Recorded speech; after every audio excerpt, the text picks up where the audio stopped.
ఈరోజు మనం దానశీలము అనే పాఠ్యాంశంలోని పాఠం యొక్క నేపథ్యము, కవి పరిచయము, పాఠ్యభాగ వివరాలు, ప్రవేశిక మొదలైన అంశాల గురించి నేర్చుకుంటాం. ముందుగా పాఠం యొక్క నేపథ్యాన్ని చూద్దాం. విరోచనుని కుమారుడు బలిచక్రవర్తి. ఇతను అసుర చక్రవర్తి అంటే రాక్షస రాజన్నమాట. బలిచక్రవర్తి తన శక్తి సామర్థ్యాలతో స్వర్గాన్ని ఆక్రమించి పాలించాడు. ఇతని పాలనలో కొందరు స్వర్గాన్ని వదిలిపోగా మిగిలిన వారు వివక్షకు గురైనారు. ఇదే విషయాన్ని దేవతలంతా శ్రీ మహావిష్ణువుతో చెప్పగా తాను వామనునిగా జన్మించి దేవతల కష్టాలు తీరుస్తానని అభయమిచ్చాడు. కొంతకాలం తర్వాత శ్రీ మహావిష్ణువు వామనావతారం ఎత్తాడు. ఒకరోజు బలిచక్రవర్తి నర్మదా నదీ తీరంలో యాగం చేస్తుండగా వామనుడు వెళ్లి తనకు 3 అడుగుల నేల ఇవ్వాలని కోరాడు. దీనికి బలిచక్రవర్తి ఇస్తానని మాట ఇచ్చాడు. రాక్షసులకు గురువు శుక్రాచార్యుడు. ఇతను వామనుని మాటల్లో ఏదో మోసం ఉందని గ్రహించాడు. దానం ఇవ్వరాదని బలిచక్రవర్తితో అన్నాడు. అయితే ఈ పాఠ్యాంశంలో మాటకు కట్టుబడే తత్వాన్ని, దానం చేయడంలో గొప్పతనాన్ని గూర్చి తెలుసుకుంటాం. ఈ పాఠం పురాణ ప్రక్రియకు చెందింది. పురాణం అంటే పాతదైనను కొత్తగా భాషించేది అన్నమాట. సంస్కృతంలో గల 18 పురాణాలు రాసింది వ్యాసుడు. ఈ 18 పురాణాలలో ఒకటి భాగవత పురాణం. దీన్ని పోతన తెలుగులోకి అనువదించాడు. ప్రస్తుత పాఠ్యభాగం శ్రీ మహాభాగవతం 8వ స్కందంలోని వామన చరిత్రలోనిది. ఇప్పుడు కవి పరిచయం చూద్దాం. పోతన జనగామ జిల్లాలోని బమ్మెర గ్రామ నివాసి. ఇతని తల్లి లక్కమాంబ, తండ్రి కేసన. పోతన సహజ పండితుడని ప్రసిద్ధి. అయితే తాను రాసిన గ్రంథములు మానవ మాతృలైన రాజులకు ఇవ్వనని, భగవంతుడిచ్చిన ఈ కళను భగవంతునికే అంకితం చేస్తానని, అదే విధంగా భగవంతుడికే అంకితం చేస్తాడు.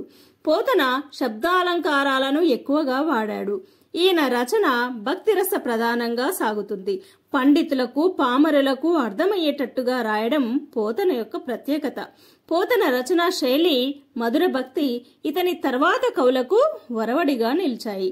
ఇతని రచనలు వీరభద్ర విజయము, భోగిని దండకము, నారాయణ శతకము మొదలైనవి. ఇప్పుడు ప్రవేశిక చూద్దాం. ఇచ్చిన మాట తప్పకపోవడం, తాను సంపాదించిన దానిలో శక్తి మేరకు దానం చేయడం, తన ఇంటికి వచ్చిన అతిథి అభ్యాగతులను ఆదరించడం అనేవి మానవులకు ఉండవలసిన మహిత గుణాలు. మన పురాణాలలో, చరిత్రలో ఇటువంటి మహనీయుల కథలు ఎన్నెన్నో ఉన్నాయి. వాటిని చదివి మనం స్ఫూర్తి పొందవలసిన అవసరం ఉన్నది.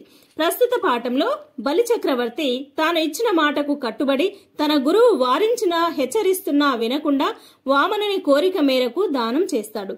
ఆ అద్భుత సన్నివేశాన్ని పోతన రమణీయ శైలిలో ఆస్వాదిద్దాం. ఈ పాఠ్యాంశంలోని స్టార్ ఉన్న పద్యాలను నేర్చుకుంటాం. అంతేకాకుండా ఆ పద్యాలకు ఉన్న ప్రతిపదార్థ తాత్పర్యాలను కూడా సవివరంగా నేర్చుకుందాం. కులమున్ రాజ్యము తేజమున్ నిలుపు మీ కుబ్జుండు విశ్వంబరుండల తింబోడు త్రివిక్రమ స్ఫురణ వాడై నిండు బ్రహ్మాండము గలడే మాన్పనొకండు నా పలుకు లాకర్నింపు కర్ణంబులన్ వలదీ దానము గీనము బనుపు మావర్నిన్ వదాన్యోత్తమా. ఈ పద్యానికి గల ప్రతిపదార్థాన్ని చూద్దాం.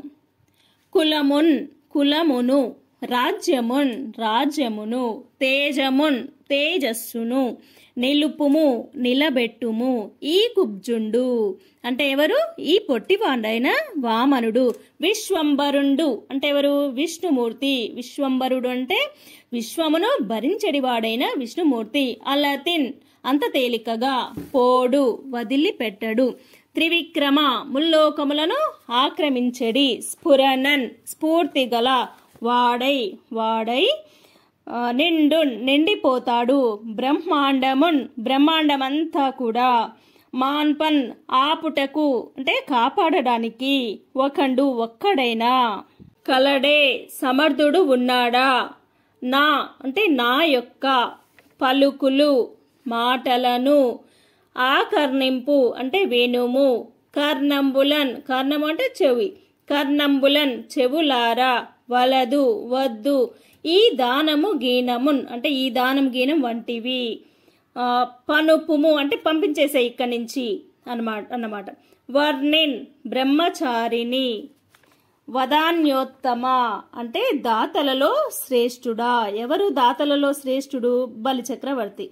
ఎవరు చెప్తున్నారు ఈ మాటలన్నీ కూడా?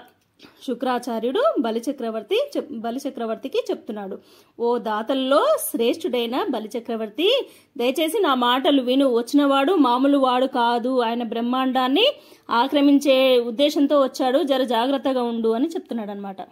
దాతలలో శ్రేష్ఠుడా. ఎవరు దాతలలో శ్రేష్ఠుడు? బలిచక్రవర్తి. ఎవరంటున్నారు ఈ మాట? రాక్షస రాజైన బలిచక్రవర్తి యొక్క గురువు శుక్రాచార్యుడు అంటున్నాడు.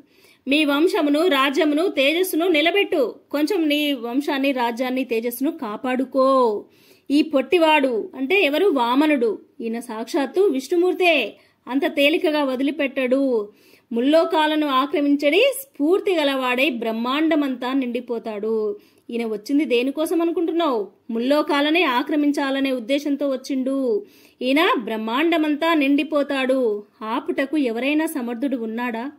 లేడు గదా. నా యొక్క మాటలను చెవులారా విను. ఈ దానం గీనం వంటి వద్దు. ఈ బ్రహ్మచారిని ఇక్కడి నుంచి పంపించి వేసేయి అంటున్నాడు శుక్రాచార్యుడు బలిచక్రవర్తితో. ఇప్పుడు మరొక స్టార్ పద్యాన్ని చూద్దాం. కారే రాజులు రాజ్యముల్ గలుగవే, గర్వోన్నతిం పొందరే, వారేరి సిరిమూటగట్టుకొని పోవంజాలిరే, భూమిపై బేరైనం గలదే, శిబి ప్రముఖులం బ్రీతిన్ యశక్కాములై, ఈరే కోర్కులు వారలన్ మరచిరే, ఇక్కాలమున్ భార్గవా. ఈ పద్యానికి ప్రతిపదార్థాన్ని చూద్దాం. కారే అంటే ఏంటి? కాలేదా. కాలేదా అంటే ఏంటి? అయ్యారు కదా అని. రాజులు, ఎంతో మంది రాజులు. రాజ్యములు, కలుగవే, పొందలేదా, పొందారు కదా అని అర్థం. గర్వ, అహంకారంతో. ఔన్నత్యమును, ఉన్నతమును. పొందరే, పొందలేదా అంటే పొందారు కదా అని అర్థం. వారు, వాళ్ళందరూ. ఏరి, ఎక్కడ ఉన్నారు. సిరి అంటే సంపదలను. మూటగట్టుకొని, కూడబెట్టుకొని. పోవంజాలిరే, తీసుకొని వెళ్ళగలిగారా అంటే వెళ్ళలేదు కదా అని. భూమిపై, నేలపైన. పేరైనన్, కనీసం పేరైనా. కలదే, ఉన్నదా అంటే లేదు గదా అని. శిబి చక్రవర్తి. ప్రముఖులున్, మొదలైన గొప్పవారు. ప్రీతిన్, కోరి లేదా ఇష్టంగా. యశః, కీర్తి. కాములై, కోరువారై. ఈరే, ఇవ్వలేదా అంటే ఇచ్చారు కదా అని.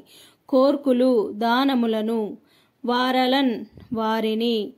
మరచిరే, మరచిపోయారా అని. ఇక్కాలమున్, ఇప్పటి కాలం వరకు కూడా అంటే ఈ కాలం వరకు కూడా.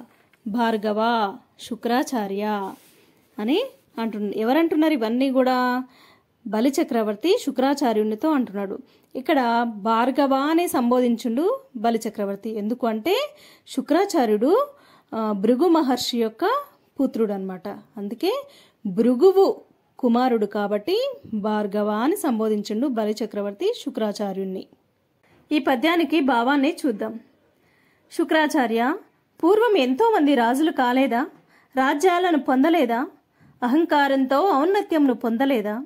వారంతా ఎక్కడున్నారు? సంపదలను కూడగట్టుకుని వెళ్ళగలిగారా? నేలపైన కనీసం పేరైనా ఉన్నదా?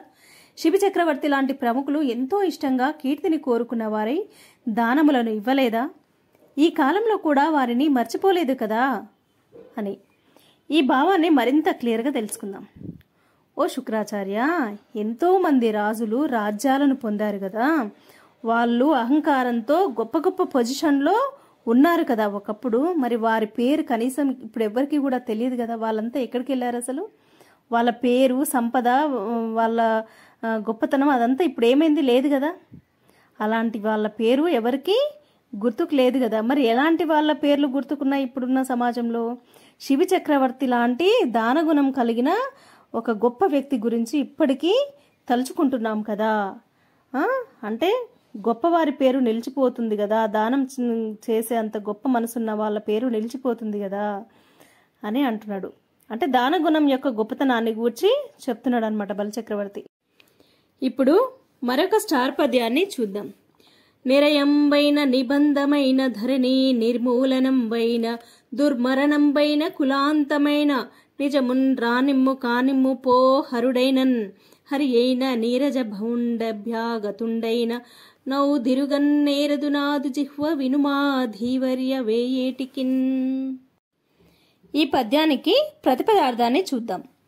నిరయంబైన అంటే నరకము దాపురించినా సరే, నిబంధమైన అంటే కట్టివేయబడిన అంటే కష్టాల్లో చిక్కుకున్నా సరే, ధరణి ఈ భూమండలము, నిర్మూలనంబైన అంటే నాశనమైనా సరే, దుర్మరణమైన అంటే అకాల మరణం సంభవించినా సరే, కులాంతము కులము యొక్క అంతము అంటే కులం వంశము నాశనమైనా సరే, నిజమున్ సత్యమునే రానిమ్ము ఒప్పుకుంటాను, కానిమ్ము జరిగేది జరగనివ్వు, పో భయం లేదు, హరుడైనన్ అంటే శివుడైనా సరే, హరి అయినన్ అంటే విష్ణువైనా సరే, నీరజ భౌండైనన్ అంటే బ్రహ్మదేవుడైనా సరే, అభ్యాగతుండు అతిథిగా వచ్చినవాడు, తిరుగన్ వెనుదిరుగుట, నేరదు చేయలేను, నాదు అంటే నా యొక్క, జిహ్వ నాలుక, వినుమా వినుము, ధీవర్య విజ్ఞాని, వేయేటికిన్ పలుమాటలు ఎందుకు. ఈ పద్యానికి భావాన్ని చూద్దాం.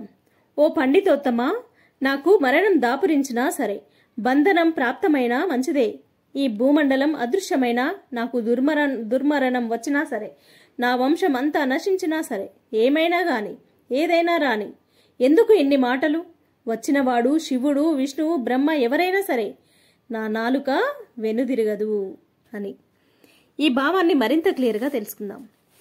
ఇక్కడ బలిచక్రవర్తి శుక్రాచార్యంతో అంటుండు, ఓ పండితోత్తమా, నాకు నరకం దాపురించినా, నాకెన్ని కష్టాలొచ్చినా, ఈ భూమండలం మొత్తం అదృశ్యమైపోయినా, నాకు మరణమే వచ్చినా సరే, నా వంశము నశించిపోయినా పర్వాలేదు, ఏం కాదు, నేను మాట ఇచ్చినా, వచ్చినవాడు బ్రహ్మ అయినా విష్ణువైనా శివుడైనా ఎవరైనా ఏం లేదు, నేను మాట ఇచ్చాను కాబట్టి నా మాట నేను తప్పను, నేను వెనుతిరుగను, దానం చేస్తానని నేను మాట ఇచ్చిన కాబట్టి ఖచ్చితంగా దానం చేస్తాను అని దీని భావము.